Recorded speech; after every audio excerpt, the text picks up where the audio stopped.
¿Cómo están? Buenos días. Bienvenidos a este video programa. Hoy es julio 31 del año 2019 y con este hermosísimo amanecer en la ciudad de Chicago, a orillas del lago Michigan. Vamos a iniciar este tema con un título muy interesante.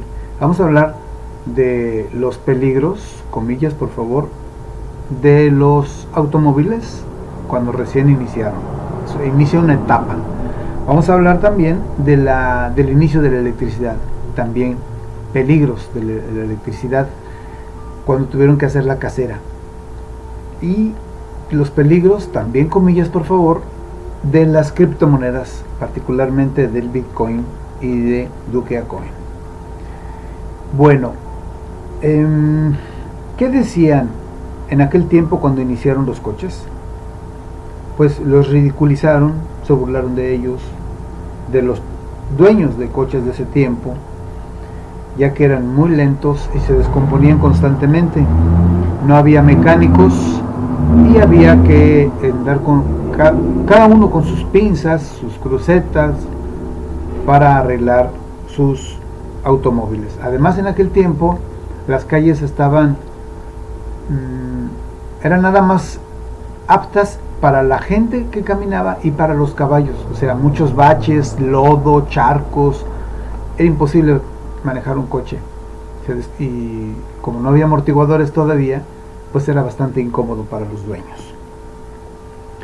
Bien, la prensa de entonces se concentró en lo que podía hacerles más daño, en los accidentes. Había peatones arrollados.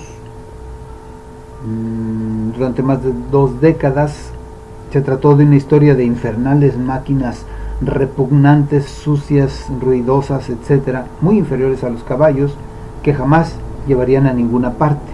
Nadie les daba más de 20 años de vida, y que solo una persona extraña, rara y tonta los utilizaría. Y miren ahora cómo estamos, ¿no? Bueno, esta histeria alcanzó su punto más alto en Inglaterra en el año 1865, cuando aprobaron una ley llamada la bandera roja, The Red Flag Action. ¿De qué se trataba? Bueno, que este vehículo debería contar con 3 tripulantes, un conductor, un ingeniero y un hombre portando una bandera. El conductor dirigiría el vehículo, el ingeniero supervisaría dicha operación y el tercero llevaría una bandera roja corriendo delante del auto, más o menos unos 100 metros adelante de él, para poder ir avisando a los peatones de la inminente llegada de una infernal máquina de la muerte que cruzaría las calles. ¿Se imaginan lo que ocurrió en el Reino Unido?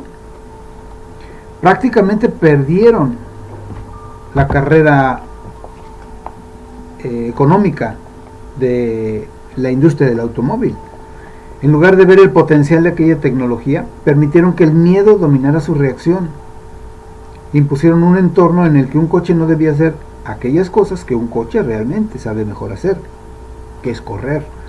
Si haces que un coche circule tan lento como un peatón que circula delante de él con una bandera roja, estás perdiendo todo su potencial. Si un coche requiere de una tripulación de 3 personas para circular, estás perdiendo las ventajas de un coche. Trataron de ver los vehículos bajo la misma perspectiva que los ferrocarriles y los caballos. Se equivocaron. Perdieron la carrera comercial de la emergente industria del automóvil. El primer coche realmente funcional se construyó en Inglaterra. Ellos ya habían ganado la carrera de la revolución industrial con la máquina de vapor. Por aquel entonces, la Inglaterra era una potencia en innovación industrial. Fueron vencedores, hasta que decidieron que aquella sucia máquina debería ser confinada a un espacio muy limitado y un pequeño conjunto de reglas. Bueno, esto es ilustrativo. O sea, la vida es cíclica del ser humano y también la vida de la humanidad. Hay un antes y un después constantemente. Un antes y un después cuando Jesús el Cristo, por ejemplo. Un antes y un después cuando nace, por ejemplo, el coche. Un antes y un después cuando la electricidad. Un antes y un después cuando Albert Einstein emite su famosa fórmula, etc. ¿Y qué sucedió cuando la gente quiso instalar energía eléctrica en sus hogares. ¿Acaso creen ustedes que la prensa dijo, esto es fabuloso, Edison es un genio, esto va a cambiar el mundo? No, lo que dijeron fue que aquello era peligrosísimo y que incendiaría los hogares de la gente. Hicieron correr historia tras historia sobre personas electrocutadas, hogares calcinados. Por supuesto que no podías usar electricidad porque aquello requería una revisión completa de tu casa. Tendrías que instalar cables en toda tu casa, los mismos cables que acabarían quemándola, y adquirir dispositivos nada comunes para conectar esos cables. En aquel tiempo, como no había electricidad, pues cablear la casa era algo verdaderamente extraño.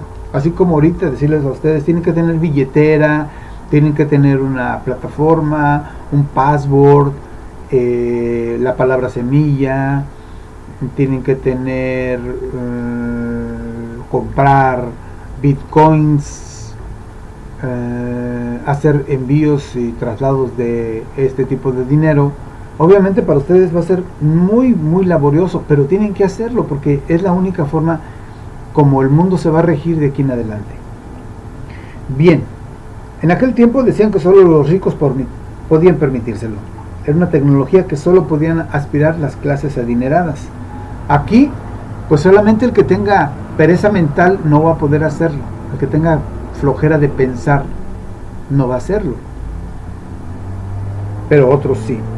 Y esos que no quieren aprender van a sufrir mucho y van a perder dinero y además tiempo.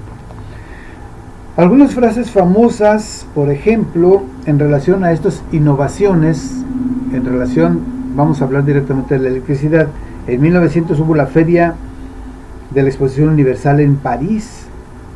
Fue cuando se construyó la Torre Eiffel y se hizo una feria de exposición de electricidad, entre otras cosas. Y dijo el alcalde de París, cuando esta exposición haya terminado, esta moda de la electricidad será olvidada tan pronto como las luces se apaguen y la Torre Eiffel sea desintegrada. O sea, ni la Torre Eiffel fue desintegrada, ni la electricidad pasó de moda.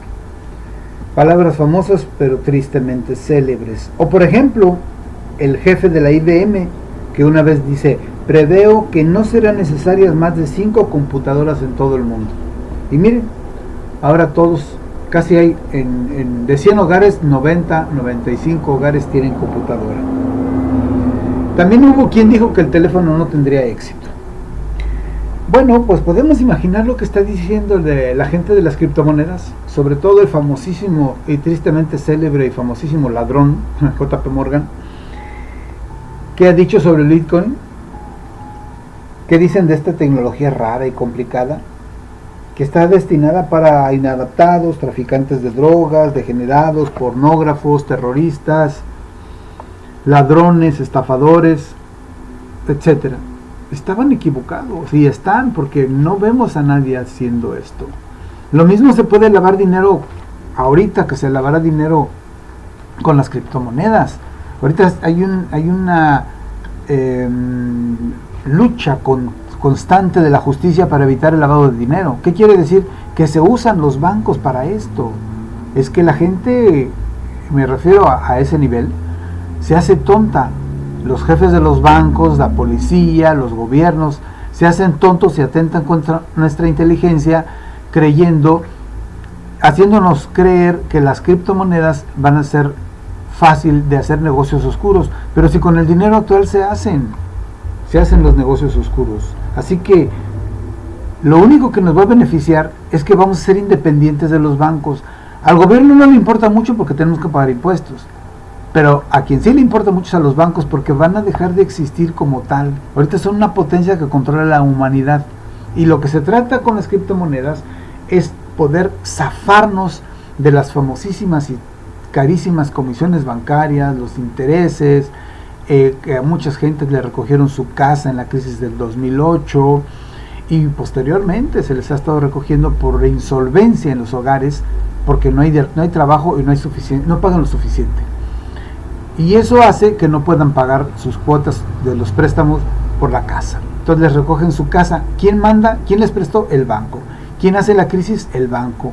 ¿Quién les recoge la casa? El banco. O sea, es un asalto oficial. Dejan a la humanidad pobre. Y bueno, de eso es de lo que se trata ahora. Que con esta tecnología podamos independizarnos. Pero solo lo podemos hacer si nosotros trabajamos en conjunto y ya con esta criptomoneda creada podamos independizarnos. ¿Qué es lo más importante? Trabajar en unión para poder distribuirla lo más que se pueda. La clave es distribuirla. Así es, la clave es distribuirla, insisto. Si logramos distribuir mínimo 10 millones de monedas en un lapso de 5 años, todos los que recibamos una moneda vamos a ser beneficiados. No será solo una, porque va a haber promociones, va a haber premios más adelante a quien distribuya más. Entonces no será una. Y de acuerdo al ritmo que llevan las criptomonedas, todas en general, calculamos que puede llegar a valer $1 o $1 o hasta $9,000. Algunos ya dicen que eso es imposible, pero miren, la gente hace cosas increíbles y maravillosas y todo el mundo podemos soñar. Tenemos derecho a soñar y a cumplir con nuestros sueños mediante un trabajo arduo, consistente y persistente. Muchas gracias, hasta la próxima, hay que echarle ganas, hasta luego.